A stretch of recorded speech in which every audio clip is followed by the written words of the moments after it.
Coucou la famille, bienvenue sur la chaîne. Heureux de vous retrouver aujourd'hui pour une nouvelle vidéo. Bien sûr, avant de rentrer dans le vif du sujet, j'invite tous ceux et celles qui aiment le contenu à liker et à partager la vidéo avec votre entourage. Alors, on se retrouve aujourd'hui pour la défaite du Barça, défaite 2 buts à 1 à Barcelone face à Las Palmas. Et comment vous dire que le Barça, je pense qu'ils sont en train de revenir un tout petit peu à la réalité, de remettre les pieds au sol, parce qu'ils étaient encore en train de flotter, ils étaient encore sur les nuages. Et malheureusement, le football peut être injuste. Et aujourd'hui, Las Palmas ne mérite pas de gagner ce match. On va pas se mentir. Mais le Barça, sur les 3 derniers matchs, c'est 2 défaites et un match nul. C'est-à-dire que sur 9 points possibles, le Barça en a pris qu'un seul. Et là, je pense qu'on ne va pas forcément remettre en question le Barça, parce que pour moi, le Barça va remporter la Liga. C'est pas, il n'y a même pas de discussion. Mais je dis que le Barça, actuellement là, n'est pas maître de son destin. Parce que suite à cette période sur 3 matchs de 9 points, sur 8, dont il perd 8 points, le Real peut quand même, s'ils gagnent tous leurs matchs, peuvent reprendre de l'avance de 2 points. Sachant que le Barça n'a fait qu'à creuser l'écart pour vraiment remporter la Liga tranquillement. On va pas se mentir, le début de saison du Barça montrait que le Barça allait peut-être remporter la Liga, peut-être même de 10 points.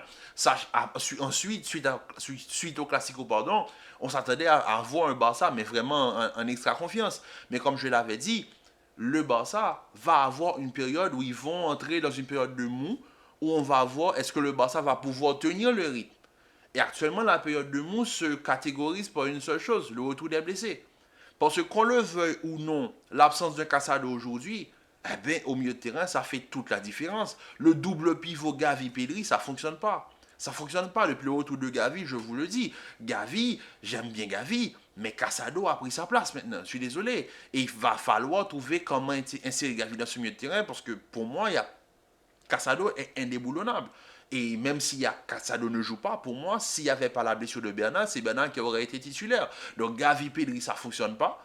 Parce que Gavi a son style de jeu propre à lui. Et Gavi n'apporte pas l'assurance qu'un Casado peut apporter à un Pedri, par exemple. Parce que Casado, c'est le joueur, pour son jeune âge, qui a un football mature. Un football qui n'est pas dans la technicité à faire des 1000 gestes techniques. Casado, c'est le geste juste au bon moment. Le bon positionnement au bon moment. La manière dont il gère l'espace, ça c'est Casado. Pedri à ce moment-là, vu que Casado est dans le plus l'aspect récupération de balle, Pedri peut se permettre de jouer beaucoup plus haut. Gavi et Pedri, pour moi, c'est pas forcément les mêmes profils, mais Gavi n'a pas ce profil défensif de récupération que peut avoir un Casado. Gavi est plus un joueur de combativité. C'est un joueur qui va aller au pressing, c'est un joueur qui va vouloir te gêner à la relance, comme Pedri peut le faire peut-être, mais Pedri le fait plus sombre, plus dans la sobriété, parce qu'il sait que derrière lui, il y a un Casado. Eh bien, le problème, c'est que là, Pedri ne peut pas se permettre de le faire, vu que Gavi est le joueur qui va dézonner de temps en temps pour aller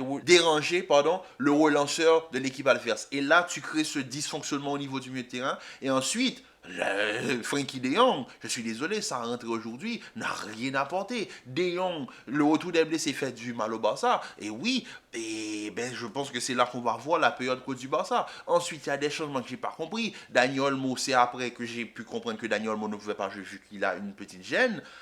Le problème de Daniel Olmo, c'est que c'est un joueur très fragile. On a dû faire rentrer un Lamine Yamal aujourd'hui. Et Lamine Yamal, son entrée, si tu connais pas Lamine Yamal, tu te demandes, mais c'est qui se toque sur le terrain.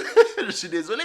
Lamine, je n'ai pas reconnu le Lamine que j'adore. Lamine, son entrée aujourd'hui, mais ça me laisse perplexe. Fermin Lopez, on l'a connu dans de meilleures conditions. Mais pourquoi? C'est parce que quand Fermin excelle, il y a Casado derrière. Casado permet de faciliter le jeu de Fermin Lopez et de Pedri. Et malheureusement, Gavi, c'est pas le profil qui va les aider. Gavi, c'est vraiment le profil qui va aller au combat, ce qui fait que Fermin et Pedri ne peuvent pas se permettre de jouer comme ils le voulaient. Donc, on a un milieu de terrain dysfonctionnel au niveau du milieu du Barça, ce qui crée une frustration au niveau de l'attaque. Lewandowski aujourd'hui n'a pas été trouvé, je suis désolé. Rafinha a fini l'homme du match, mais Rafinha, c'est parce que c'est Rafinha en fait. C'est lui qui manque le but du Barça. C'est l'homme providentiel de cette équipe. Rafinha est tout simplement le meilleur joueur actuellement du monde, avec peut-être Mohamed Salah. Je pense que c'est les deux.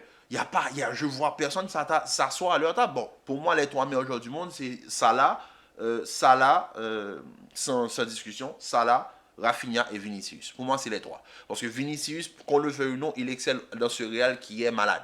Donc, Rafinha aujourd'hui marque le but, Rafinha est homme du match, Rafinha a tout donné sur le terrain, mais c'est pas suffisant. Rafinha, quand on le met sur le côté droit, on trouve Rafinha, quand on le met sur le côté droit, on voit que c'est pas la même entente avec un Jules Koundé. Rafinha ne fait pas les retours que Jules Koundé a l'habitude. Et Jules Koundé aussi, depuis quelques matchs, il n'est pas à son meilleur niveau. Pourquoi depuis quelques matchs, il n'y a plus Lamine Yamal sur son côté? Donc il ne peut pas se permettre, parce que Lamine Yamal, c'est un joueur qui prend de l'espace. C'est-à-dire que Lamine Yamal, par le fait de sa technicité et le fait qu'il commence à être connu au niveau de la Liga, c'est un joueur qui captive les défenseurs. Donc les défenseurs vont vraiment gêner Lamine Yamal, ce qui permet à Jules d'être plus à l'aise. Mais Rafinha, c'est pas ce style de joueur. Rafinha n'a pas la technicité de Lamine Yamal. Vous voyez ce que je veux dire. Rafinha, c'est un joueur que j'adore, c'est un joueur technique, mais il n'a pas cette touche technique que Lamine Yamal a de plus, sachant que Lamine est très très jeune. Donc, l'accumulation de matchs pour Lamine Yamal, eh ben, je pense que ça va commencer à... Donc, l'accumulation de matchs pour Lamine Yamal va commencer à se faire ressentir. Parce que, qu'on le veuille ou non, Lamine est encore très jeune. Et très jeune à avoir autant de matchs déjà, c'est pas bon. Il enchaîne sélection nationale, saison complète, euro, pré-saison, tout ça c'est trop pour le garçon. Donc il peut pas, il va commencer à craquer. Et c'est ce que je vous avais dit depuis la saison dernière. Lamine, il va falloir alterner, il va falloir le faire reposer. Oui, c'est vrai qu'il est fort, mais je suis désolé, il est encore jeune, il n'a pas encore fini de grandir, il est encore un enfant. Il faut protéger l'enfant. Malheureusement, le Barça ne voit pas parce que le Barça est dépendant de Lamine Yamal. Rafinha est plus à l'aise sur le côté gauche. Mais Rafinha aujourd'hui ne peut pas jouer sur le côté gauche. La rentrée de Lamine aujourd'hui, Lamine quand il rentre dans un profil de numéro 10 donc, que j'ai pas trop compris au fait. Lamine rentre à la place de Fermin Lopez, non, de Pablo Torre, pardon, mais je me dis, mais ça sert à quoi en fait? On voit que Lamine, il rentre, il n'est pas dans son football, il essaie de rentrer sur son pied gauche, mais Lamine, on l'a connu beaucoup plus à l'aise. Et suite à cela, vu qu'il y a les deux porteurs de balles qui sont gênés, qui ne sont pas à leur meilleur niveau, eh bien, Lewandowski n'est pas trouvé. Lewandowski n'est pas trouvé. Et Ferran Torres, quand il rentre, moi, je me demande, ça sert à quoi de faire rentrer Ferran à ce niveau-là? Ferran vaut mieux qu'il n'était pas sur le terrain. Il rentre, il apporte absolument rien au niveau du Barça. C'est compliqué, c'est compliqué. Donc, franchement, le Barça qui laisse couler des points, mais moi, je vous dis pourquoi je vois le Barça champion. C'est parce que le Barça a de la chance que le Real est une bête blessée. Le Real est blessé et le Real refuse d'aller se faire soigner. Le Real refuse de les soins, au fait. Le Real, si c'est un Real avec un football cohérent, une équipe qui a une envie, etc., j'aurais pu dire le Barça, la Liga est relancée. Mais moi, avec ce Real-là, je ne vois pas le Real prendre de l'avance sur le Barça. Je suis désolé. Moi, comme je vous l'ai dit, je suis dans le train de voir ce qu'ils vont faire pendant la saison. Mais je n'ai plus confiance dans cette équipe du Real Madrid. S'ils arrivent à le faire, tant mieux. Mais pour moi, le Barça a encore de l'avance. Le Barça peut se gérer parce que le Real va jouer Getafe ce week-end et ils vont jouer l'Athletic Bilbao mercredi.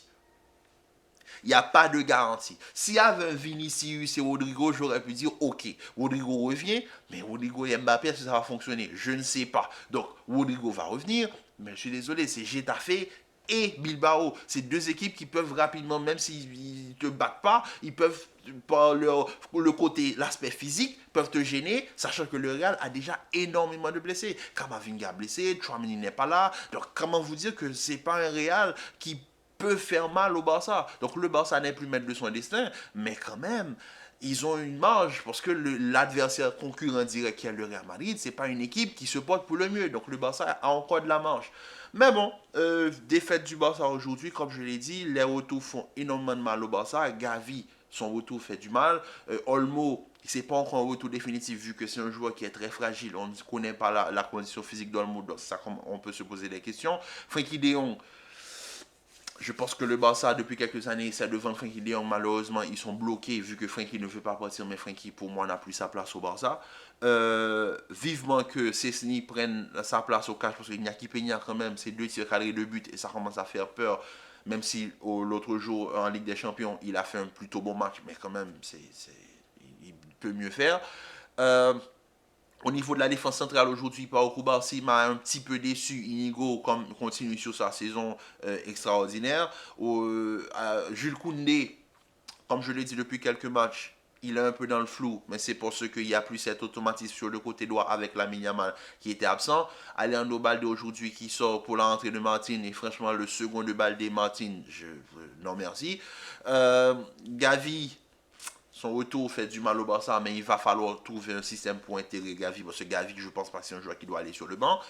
Lewandowski, malheureusement, aujourd'hui, il n'a pas été trouvé comme on a l'habitude de le trouver. Donc, ça fait qu'il n'a pas joué un bon match. Rafinha, c'est l'homme providentiel de cette équipe. C'est pas parce qu'il fait une mauvaise première mi-temps qu'on va critiquer Rafinha. Rafinha, pour moi, comme je l'ai dit, c'est le deuxième meilleur joueur du monde actuellement. Donc, Rafinha a fait son match. Pablo Torre, aujourd'hui, était dégueulasse. Je suis désolé, il n'y a pas d'autre mot pour décrire son match, dégueulasse. Et c'est tout. Je pense que les changements d'antiflic, vu les circonstances, n'ont pas vraiment apporté grand-chose. Mais pour moi, le Barça a encore une marche. Donc, ils doivent se gérer pour le prochain match qui est ce mardi. Donc, le Barça doit forcément gagner des points. Sinon, sinon la Liga est relancée.